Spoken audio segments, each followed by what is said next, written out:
So, in this lecture, we are going to look at a very simple example. We are going to take an HTML page and we are simply going to read it into our beautiful soup. Now, this is the HTML page I'm interested in, the 1999-2000 FA Premier League. I don't know anything about football. Nor am I interested in knowing anything about football, but I know a lot of people who are football crazy, and I'm sure a lot of you, well, I'm sure you enjoy football. So, again,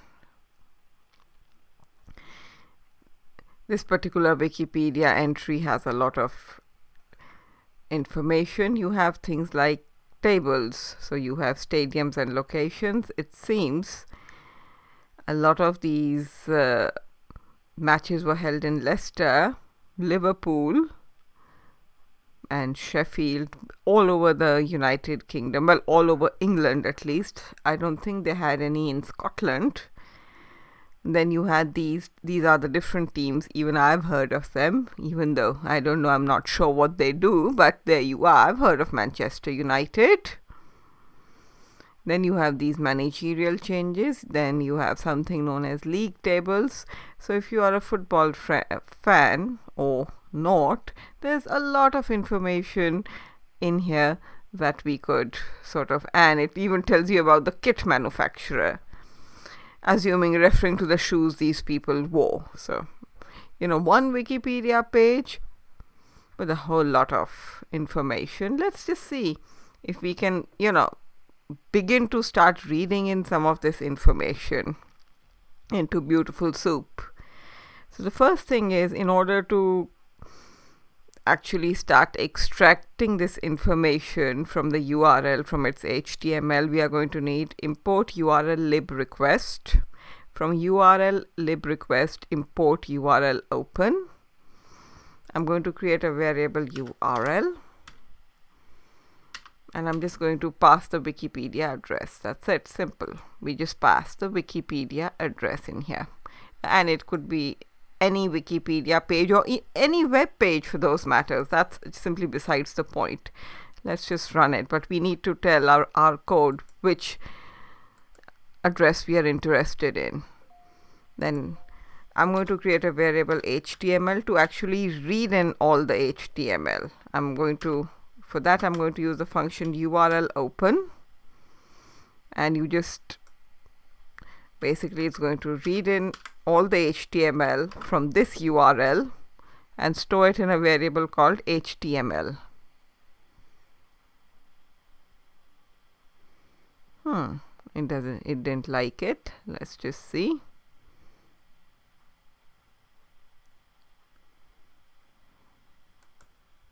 I had read in those data before, so there was a bit of a conflict. But anyway, HTML URL open URL, which is going to read in the HTML of this URL and store it in a variable called HTML. From BS4 import beautiful soup, and now we are going to pass the HTML from our URL stored in the variable HTML to the beautiful soup parse tree format. So I create a variable beautiful soup. I call the function beautiful soup HTML, which actually stores my HTML, and HTML parser. So basically the second argument tells me how the parsing is to be done. And we want obviously the beautiful soup tree format.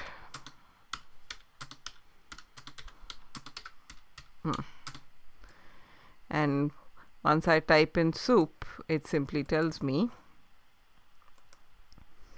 So again, all the things that you saw, let's just scroll up.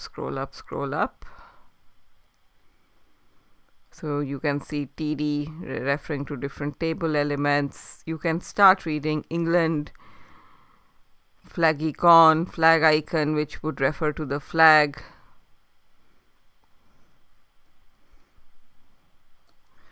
So again, it's the same old structure. Doc type HTML, document type HTML, HTML class, It had a head, it had a title, 1999-2000 FA Premier League.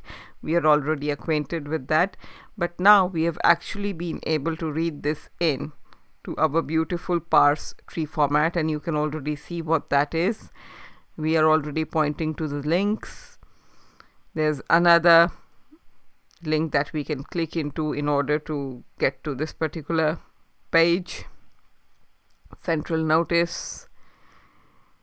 And so Wembley Stadium 1923, before its redevelopment. So all the information we have on that particular Wikipedia page, or any other Wikipedia page or any other web page, can be read into our Python into beautiful soup simply by referring to the URL and calling the function beautiful soup and passing in the URL. And essentially now we have all the HTML information within our Python code, and now the $1 million question is what to do next.